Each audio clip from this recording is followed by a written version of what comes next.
daawadayaal ku soo dhawaada idaacadda codka Soomaaliyeed. barnaamijkan maanta wuxuu ku saabsan yahay maalinta la yiraahdo European Day 2020 shirkaas oo ka socday live stream 10kii iyo barkii waqtiga Europeanka oo aan ka qayb galay oo ka hadlayay ninka ambassadorka la yiraahdo Nicolas Berlaga ee EU-da u fadhiya ama European Unionka u fadhiya wadanka Soomaaliya laguna soo casumay ra'iisul wasaaraha Soomaaliya Xasan Cali Khayre Muuse Biixi ninka la yiraahdo iyo ninka la yiraahdo inaga fadhi oo iyagu markii dambe labadan nin ay ka siibteen. ninka ambassadorka ahi wuxuu aad ugu xeel dheeraaday oo uu ka hadlay midnimadu waxa ay leedahay confederation and federationka. ninka waxaad moodaysay maalinta isagoo oo ka hadlaya taariikhdii Yurub ay soo martay 70kii sano ee u dambeeyay iyo wixii ka gaadhay dagaalkii koobaad iyo kii labaad iyo sida u kala burbureen iyo wixii isbaaro kala dhex yaalay ama waxa la yiraahdo physical borderska afka qalaad halka uu ku dheeraaday isagoo aad mooday inuu u duur xulayay arinta Soomaalida geyiga Soomaaliyeed. hal mar afkiisa uu ka ilaaliyay wax la yiraahdo Hegeland ama Somaliland waxana u taqaano heegadu inuu afkiisa soo mariyo labadii lagu soo casubayna way ka dhunteen. ninka ambassadorkii wuxuu ka hadlay awoodda iyo dhaqaalaha iyo heerka ay ka joogaan ama ay ku leeyihiin waxa ka fulinta wadankaas dadka la yiraahdo diaspora ama dadka qurba jooga ahi inay yihiin awood ay Soomaalidu leedahay oo ka qayb qaata horumarinta iyo wadanka dib u dhisidiisa. waxaad moodaysay inuu yara xagliyay xagga dowladda federaalka oo ku lahaa waxaad dhisteen institutions ama waxaad dhisteen sharci isagoo federaalka la hadlayay. gubaabadiisa waxaa ka mid ahayd open political dialogue hadal toos ah oo siyaasadeed oo la wada galo dadka loo door xilayay waa dadka heegada ah ee shirka ka dhuntay. halka ay leedahay Soomaaliya oo aad moodaysay inuu sarbeebnaa wuxuu solution confederal and federal confederaalka iyo federaalka labadaba waanu sharxi doonaa heegada iyo Muuse Biixi iyana fadhi iyo raga dhuntay. arrimaha ugu waaweyn ee uu ninka ambassadorkii kor istaagay ee meeshan loogu duur xulayay inkastoo kuwa federaalka laftooda loo sheegayay oo lagaga cabanayay waxa kamid ahaa arrinta la yiraahdo free press ama arrinta warka saxaafadeedka ay dadku soo saaraan ama wariyayaasha ama dadka hadla ama qorayaasha in aan warbaahinta iyo free speechka midna aan la caburin karin haddii la caburiyana waxa ka dhacaya la garanayo. mahmaha ninkaasi uu ka tagay waxa kamid ahayd ninka ambassadorka ahi bad agreement is better than a good war. garnaqsi iyo wada hadal ay bini aadan dhex mara si nabadgelyo geedka hoostiisa loogu garnaqsadaa waxay ka wanaagsan tahay dagaal wanaagsan oo aad gasho oo aad ku guuleysato oo taa macnihiisu waxa weeye waad ku dhaawacmaysaa. waxa uu ku dheeraaday arrinta sidii loo jebin lahaa argagixisada. wuxuu kale oo tusaale u soo qaatay Schengen inta la isku yiraahdo European Unionka hoos yimaada ee aan lacagta ku la wadaagin yuurada kuwa kale sida ay dadkaasi u wada nool yihiin ay isugu bannaan yihiin xuduudahooda. free of movement of people dadku inay aanay xuduud iyo isbaarooyin aanay kala dhex ooleen taasina weli duur xulkii Soomaaliya iyo meesha Heegalaanta ayaad moodaysay inuu ku kor wareegayay. inaga waxay naga khuseeyaa maalinta Europeanku ma banda waxaan ahayn waa mahadsantihiin ama congratulations. rule of law sharcigu inuu sareeyo maaha inay heegadu sareyso oo 80 nin oo isku reertiin oo heegiya ay xafiis walba ka soo jeestaan marka laga sii maarmi waayana 90 nin oo reer Samatara ay ka sii hooseeyaan oo shaqaalaha dhaxa ahi taa maaha arrinta uu ka hadlay. Soomaalida inay yihiin birfiniin ka hadhay Somali people they are very resilient nation. taariikhda Soomaalida ayuu kor ka xaadiyay. Soomaalidu waa birfiniin ka hadhay dad kale oo caalamka waxaanay ku dhexnool yihiin oo adkaysan lahaba way yar yihiin. dhaqanka Soomaaliga liftiisa ayuu kor cararay inuu yahay dhaqan adag oo dadku ay isku caawiyaan. ambassadorkaasi waxa kale oo halka nasiib darrada ka dhacday kamid ahayd ninkii Muuse Biixi iyo ninkii loo rajay inaga fadhi maadaama wax ay ku garnaqsadaan iyo wax lagu hadlo iyo siyaasadda caalam meel ay marayso aanay ogeyn in labadan nin ay ku marmarsiyoodeen technical problem inuu ku dhacay. hore Soomaalidu u tiri dhagar qabee dhulka u dhaqdhaqaaqa mar haddaan ku garnaqsanayn af Soomaali oo ay maftaan laga soo caayeen labada xaafadood ee kala jeexan iyo beerta Ismaan Dacis shirrag fadhiyo oo la wada hadlayo la garnaqsanayo lama iman karo. عربت وقوم محمد قال يده في المياه ليس كالفي يده في النار. حتى فرحها قد لك شو هذا يقعنا سداد سجد من يسوق. وحنا سيد الرأى اللي كان مصبح ماشي كقبل قبلها دجالك يو وزير كيساه لهذين قاف عدي كل عطر دارتي إنه يكون عدي technical problem أما إنترنتكم وسكحيري waxna si daraa halka waxa shirkan ugu jiray oo fadhiyay iyadoo ilaa 104 qof aanu ku jirnay live streamka ninka la yiraahdo ku-xigeenka wasiirka arrimaha dibadda ninka la yiraahdo Liibaan Yuusuf ayaa ka qayb ahaa martida halka joogtay ee dhageysanaysay ninka federaalka ra'iisul wasaaraha oo ah iyo ninka Nicholas la yiraahdo isna waxa kamid ahaa nin kale oo yiri soo dhageyso oo la taliyaha wasiirka arrimaha dibadda oo heega oo magaciisa la yiraahdo Maxamed Xaaji وحاجات وحاد وقع العليي ديك اللي يرادوه نيكولاس وقع العليي إريجا كونفدريشن يو إريجا فيدريشن كونفدريشن I know تذكر ومعنى إنه كونفدريشن هو member state in a confederation involuntary وذاك وهو وضمه كلام مدح بنان أو وذاقي أو سوي مي سحل كس نما أو عننا إدي سواقس بين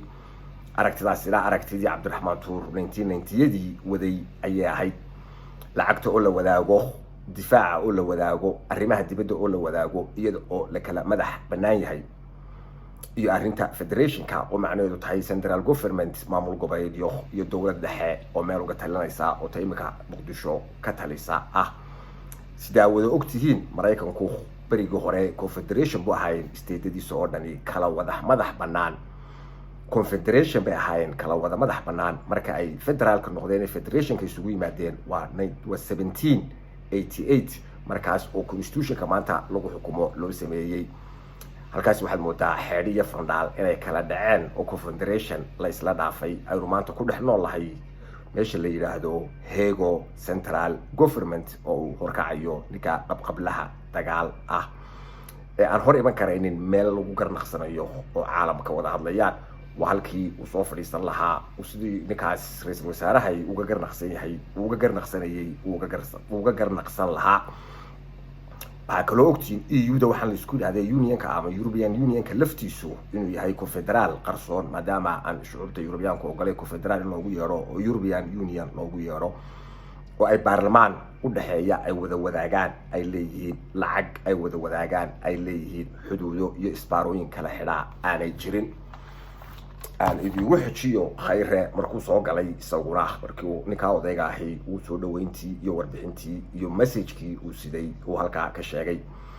khudbada khayr akhriye khudbad si wanaagsan loogu soo qoray ayay ahayd oo kala soo tashaday dad aqoon-yahana wadna arkaysay inay speech writers u soo qoreen maaha wax laga dido waa aqoontii dhalinyarada Soomaaliyeed ay ka faa'iideysatay koonfurtu ama dawladda federaalku halkan lahaa xamar ayay u yaaceen dadka ka cararay meeshan jeegan laanta ay ahaan jirtay heega laanta waxa kamid ah tusaale ahaan ninka la yiraahdo Sharmaaka Jaamac ee taliyaha oo ahaan jiray dikii loo oran jiray Rayaale marima kara jooga wasiirka wasaaraha khayre la jooga kadib markii RRU ay ku xidhay magaalada Hargeysa muddo 4 saacadood kadib markii uu fashiliyay 5 milyan ee dollar ee koridorka ay ku darsatay UK-du ee la rabay in la musuqmaasuqo waxaa arinta halka laga hadlay kamid ahayd debt relief-kii in laga saamaxay deenkii lagu lahaa Soomaaliya ayaa kamid ahayd arrimihii dadkii ay ka qayb qaatay shirkaasi ay soo bandhigeen waxa kaloo aad si aloosan oo la agaasimay looga hadlay aafada la yiraahdo COVID-19